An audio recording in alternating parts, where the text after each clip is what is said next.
Čau! Es to šodien gribu kaut ko foršu parādīt. Un šodien mēs apskatīsimies divas dažādas urbmašīnas, jeb elektriskos skrūvgriežņus. Tad mums ir divi varianti. Tātad tās abas divas ir akumulātoru urbmašīnas, pēc skata ļoti līdzīgas. Ar ko tad viņas atšķirās?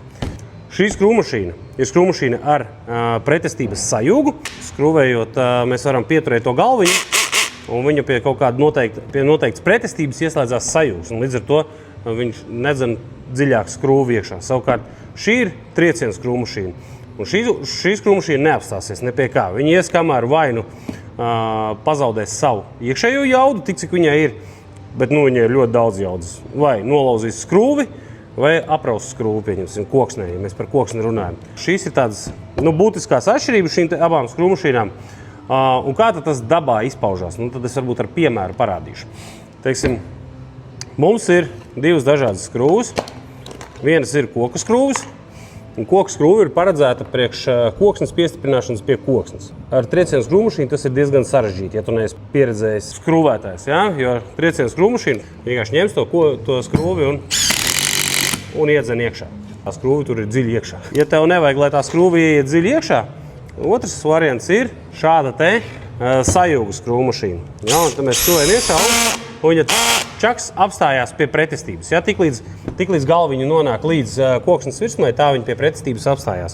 Un te tu vari paregulēt to pretestību lielāku vai mazāku, ja? Pagriežot šo te gredzenu. Tas ir viens no variantiem, kā šīs skrūvmašīnas atšķirās, bet tad, kad jau mēs sākam skrūvēt leņķus pie koksnes, tad jau ir jau citi noteikumi. Ja tu gribi skrūvēt metāla leņķi pie koksnes, tad ar šo skrūvmašīnu tas ir jādara ļoti uzmanīgi. Tīpaši, ja tā ir koka skrūve. Viņa nav tik izturīga, viņai ir tendence mazliet viņās pavērties. Skrūvi tur riskē vai nu nolaust, vai nu apraut. Un viņa vairs tik stingri netur paplātni pie koka materiāla. Ja? Līdz ar to ar šādu skrūvmašīnu ir jādarbojās ļoti uzmanīgi.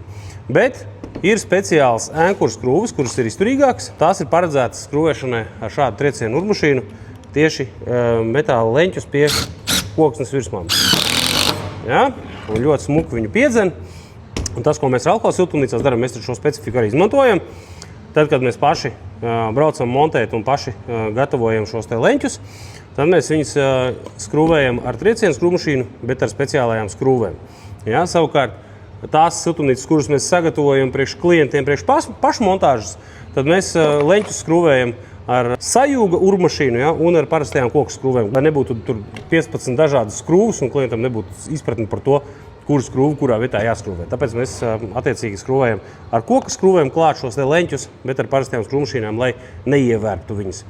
Jo ar šo skrūvmašīnu skrūvējot klāt parastās skrūves, ja tīpaši to dara neprofesionāls, ja, šīs te koka skrūves, viņas visbiežāk drusciņi pa stīpru pievelk, un viņas mazlietiņās ievērpjās šīs skrūvītes.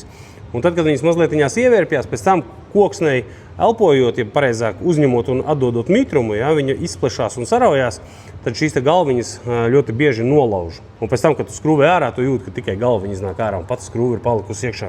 Tāpēc ir jābūt ļoti uzmanīgam, skrūvējot ar triecienu urbmašīnu šādas te skrūves metāla leņķos. Pareizās skrūves metāla leņķos, kuras skrūvēt ar šādām urbmašīnām ir šīs te saucamās ēnkura skrūves. Šādi te viņas tūplānā izstās. Tas ir tāds maza tāda niansīte par akumulātoru urbmašīnām.